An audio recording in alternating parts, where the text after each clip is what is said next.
हम लोग अपनी डे टू डे लाइफ में ना ऐसे बहुत सारे लोगों को देखते हैं जो कि और किसी की चापलूसी करते रहते हैं या फिर खुद को हमेशा ऊंचा दिखाने की कोशिश करते हैं। जितना जानते हैं वो बहुत ज़्यादा बोलने की कोशिश करते हैं। अक्सर ऐसे लोग हमें पसंद नहीं होते हैं, लेकिन पता है इन लोगों के इनकी जो हरकत होती है, इनकी जो बिहेवियर होती है, उसके पीछे एक राज होती है। वो ये होती है कि इन्फीरियरिटी कॉम्प्लेक्स।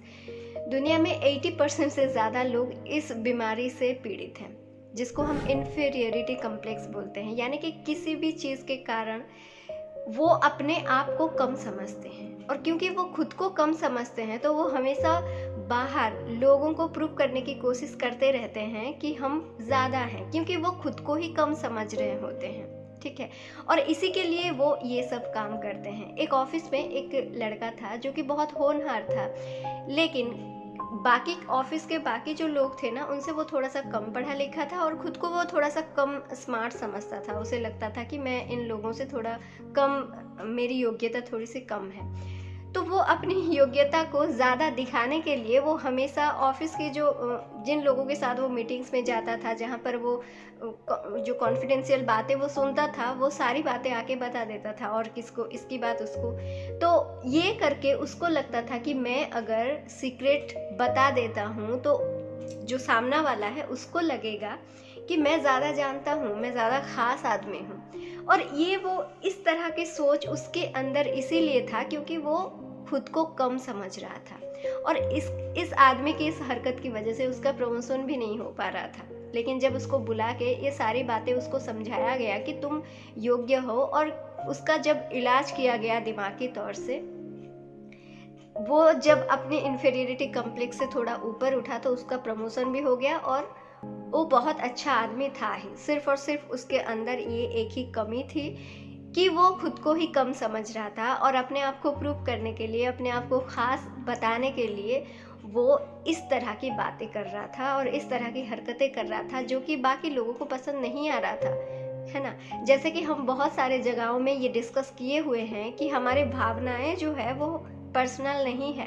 जो भी हम सोच रहे हैं ना, हमें लग रहा है कि हम सोच रहे हैं, बाकी लोगों को पता नहीं चलेगा, लेकिन ऐसा नहीं होता है। आपकी भावनाएं आपके बिहेवियर से, आपकी एक्सप्रेशन से दिखती ही दिखती है। हो सकता है दूसरा पर्सन आपको बोले या ना बोले। देखिए, अगर उसको कोई मतलब ही नहीं है आपकी ज़िंदगी के साथ, आपकी ग्रोथ डिग्रोथ के साथ, तो वो क्यों बोलेगा, वो बोल के क्यों आपके सामने बुरा बनने जाएगा। लेकिन इसका मतलब ये नहीं है कि आप उसको ठग दिए, आप उसको पता नहीं चल रहा है कि आप क्या सोच रहे हैं। हमारी भावनाएं, हमारी सोच कभी भी प्राइवेट नहीं होती है, इस बात को हमेशा याद रखिए।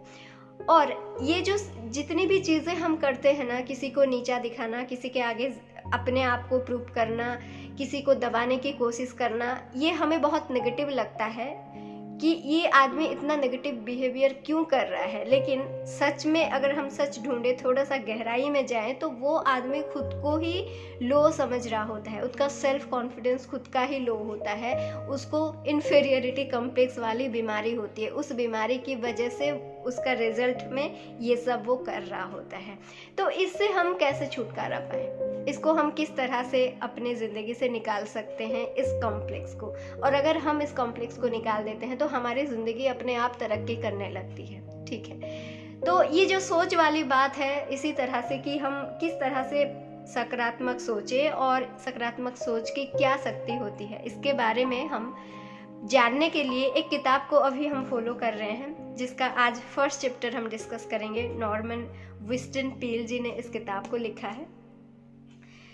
तो चलिए दोस्तों, मेरा नाम अनिमा है, मैं एक लॉ ऑफ अट्रैक्शन कोच हूँ। उसके साथ साथ मुझे किताब पढ़ने बहुत पसंद है। जो भी किताब मैं पढ़ती हूँ उसका जिस्ट जो है हर चैप्टर का मैं आपके साथ शेयर करती हूँ, ताकि आप लोग भी किताब के थ्रू जाएं और हम सब मिल के किताबों को पढ़ के उनको अपने डे टू डे लाइफ में लगा के अपनी ज़िंदगी में आगे बढ़ सके। अगर आप लॉ ऑफ अट्रैक्शन संबंधित कोई भी चीज़ जानना चाहते हैं तो आप मेरे टेलीग्राम चैनल ज्वाइन कर सकते हैं, जिसका लिंक हमने डिस्क्रिप्शन बॉक्स में दिया हुआ है। तो चलिए, आज हम इसका फर्स्ट चैप्टर डिस्कस कर रहे हैं कि विश्वास की शक्ति। हम हर जगह पर, हर किताब, अभी तक जितने भी किताब हमने पढ़े हैं ना, हर किताब की पहली चैप्टर शायद इस तरह के कुछ होती है कि हर वो चीज़, हमारी तरक्की, हमारी ग्रोथ, हमारा जो भी हम अपने ज़िंदगी में करना चाहते हैं ना, वो सब शुरू होती है हमारे विश्वास से। तो यहाँ पर ना राइटर कुछ पॉइंट्स हमें दिए हैं जिससे हम अपनी आत्मविश्वास को बढ़ा सकते हैं। जैसे हमने वीडियो के शुरू में शुरू किया था इन्फीरियरिटी कॉम्प्लेक्स के साथ, जो कि लगभग हर आदमी के अंदर होती ही होती है, और कहीं ना कहीं उसकी वजह से, उस बीमारी की वजह से, वो खुद को कम समझने की वजह से, चाहे वो जितना भी कोशिश कर ले, उसका कोशिश नाकाम हो जाता है, क्योंकि उसकी सोच में ही वो खुद ही कम होता है। जब हम खुद को ही खुद कम समझ रहे हैं तो बाकी आदमी हमें कैसे योग्य समझ सकते हैं। तो इससे बाहर निकलने का उपाय ये है कि अपने आप को आत्मविश्वास से लबालब भर दिया जाए। ठीक है, देखिए कहीं पर भी अगर कुछ भी नेगेटिव एनर्जी है ना, तो हम उस नेगेटिव एनर्जी को वैनिश नहीं कर सकते। हाँ, लेकिन एक काम कर सकते हैं, अगर उस नेगेटिव एनर्जी के सामने कुछ बड़ा पॉजिटिविटी रख देते हैं, तो वो नेगेटिव जो एनर्जी है ना, वो जो बल्ब है, वो अपने आप डिम हो जाएगा। जैसे आप चाहे कितने ही 50,000 का बल्ब को रख दे, आप सूरज के सामने अगर रख देंगे तो वो बल्ब का कोई वैल्यू नहीं है ना। तो उसी तरह से अगर हम एक नेगेटिविटी जितना भी स्ट्रांग हो, उसके सामने अगर और ज़्यादा स्ट्रांग वाला अगर पॉजिटिविटी रख देते हैं ना, तो वो अपने आप उसका जो पावर है वो डिमिनिश हो जाएगा। ठीक है, तो आत्मविश्वास बढ़ाने के लिए हम क्या क्या कर सकते हैं। सबसे पहली बात तो आप अपनी योग्यता को समझें। ठीक है, आप अपनी योग्यता को सबसे पहले समझें, और जितना भी आपकी योग्यता है ना, उससे 10% बढ़ा के आप एक्सपेक्टेशन रखें। ठीक है, ये ओवर कॉन्फिडेंस होने की बात नहीं बोला जा रहा है, आत्मविश्वास की बातें बोली जा रही है। ठीक है, हम क्या होते हैं, हम बहुत ज़्यादा भी सोचना नहीं चाहिए, अपने आप से बहुत ज़्यादा भी सोचने की ज़रूरत नहीं है, या फिर अपने आप को कम समझने की भी ज़रूरत नहीं है। आप अपनी योग्यताओं को समझें। अगर आप अपनी योग्यताओं को समझने की कोशिश करेंगे ना, अपने आप को समझने की कोशिश करेंगे ना, तो बहुत सारे गुण आपको अपने अंदर ऐसे मिल जाएंगे जो कि बहुत यूनिक है, और आप अपने ही गुणों को लेके काम कीजिए। ठीक है, ये हो गया पहला पॉइंट। दूसरा पॉइंट ये है कि जब आप अपने साथ काम कर रहे होते हैं, अपने गुणों के साथ काम कर रहे होते हैं, अपनी क्वालिटीज़ को जान रहे होते हैं, तो वहाँ पर आपको डाउट्स आते हैं। ठीक है, नेगेटिविटी आती है, डाउट्स आती है। तो जब आपके अंदर डाउट्स आए तो क्या करें, ईश्वर पर भरोसा रखिए। देखिए, सबसे सर्वशक्तिमान जो है वो ईश्वर है, उन्होंने आप ही को बनाया है। तो जो भी काम आप करना चाहते हैं ना, उन्हीं के बदौलत हो रहा है। इस सेंटेंस के ऊपर आप विश्वास करें कि ईश्वर मुझे शक्ति दे रहा है, जो भी करवा रहा है वो करवा रहा है।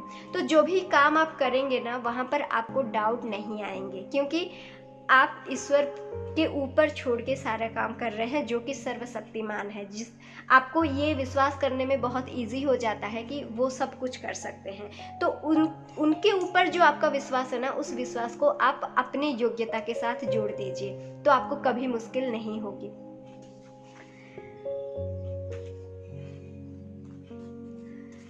और देन नेक्स्ट चीज़ है, जब आपके दिमाग में कोई भी नकारात्मक बातें आए ना, तो उन नकारात्मक बातों को रिप्लेस कर दीजिए अपनी पॉजिटिव सोच के साथ। ठीक है, तो पहले हमने क्या बोला, अपनी योग्यता को समझें, अपने ऊपर विश्वास रखें, ईश्वर के ऊपर विश्वास रखें। जब भी आपके मन में कुछ भी नेगेटिव चीज़ें आएँ, तो आप अपनी पॉजिटिविटी को बढ़ाने में ज़्यादा फोकस करें, क्योंकि जहाँ पर आप ज़्यादा फोकस करेंगे, आपकी एनर्जी वहीं जाएगी और आपकी ज़िंदगी उसी दिशा में जाएगी। ठीक है, आप ना नेगेटिविटी को कम करने के लिए अपनी एनर्जी को खर्चा मत कीजिए। आ रही है तो ठीक है, डाउट आ रही है ठीक है, लेकिन आप वहाँ पर उसको नेगेटिविटी को वहीं पर छोड़ के आप अपने पॉजिटिव विचारों को ज़्यादा सोचें, ज़्यादा बोलें, ज़्यादा बातें करें, ज़्यादा पॉजिटिव माहौल में रहने की कोशिश करें, ताकि पॉजिटिविटी आपके ऊपर हावी हो जाए, आपकी नकारात्मक विचारों के ऊपर हावी हो जाए। ये कोशिश करें। ठीक है, देन दोस्तों, हर रोज़ अपने आप को पॉजिटिव बातें बोलें, पॉजिटिविटी के साथ रहें, और हर रोज़ अपने आप को याद दिलाएं कि ईश्वर आपके साथ है। इन छोटे छोटे बदलाव से ना, ये छोटे छोटे विचारों के जो बदलाव है, इसको आप प्रैक्टिस करके देखिए, बहुत इजीली आप वहाँ पहुँच जाएंगे जहाँ आप पहुँचना चाहते हैं। इसी को ही प्रोग्रामिंग बोला जाता है। यही पावर होती है सबकॉन्शियस माइंड की। लेकिन इसको ना आपको प्रैक्टिस करना होता है। और अगर आप अपने प्रोग्रामिंग को प्रैक्टिस करना चाहते हैं, मेरे गाइडेंस के साथ प्रैक्टिस करना चाहते हैं, तो मेरा कोचिंग सेशन आपके लिए ओपन है। या फिर अगर आप कोई बुक को फॉलो करके खुद से करना चाहते हैं तो भी कोई बात नहीं, हमारे चैनल में बहुत सारे ऐसे बुक्स आपको मिल जाएंगे। अवचेतन मन की शक्ति, फीलिंग इज़ द सीक्रेट, ऐसे बहुत सारे किताबें आपको मिल जाएंगे जिनको फॉलो करके अगर आप कंसिस्टेंटली फॉलो करते हैं शिद्दत के साथ, तो भी आपको वो गाइडेंस मिल सकता है। ये आपकी मर्जी है, ठीक है। तो चलिए हम मिलते हैं नेक्स्ट वीडियो में नेक्स्ट चैप्टर के साथ। आज के लिए इतना है। Till then bye bye and thank you so much. I got my head out the sunroof. I'm blasting our favorite tunes. I only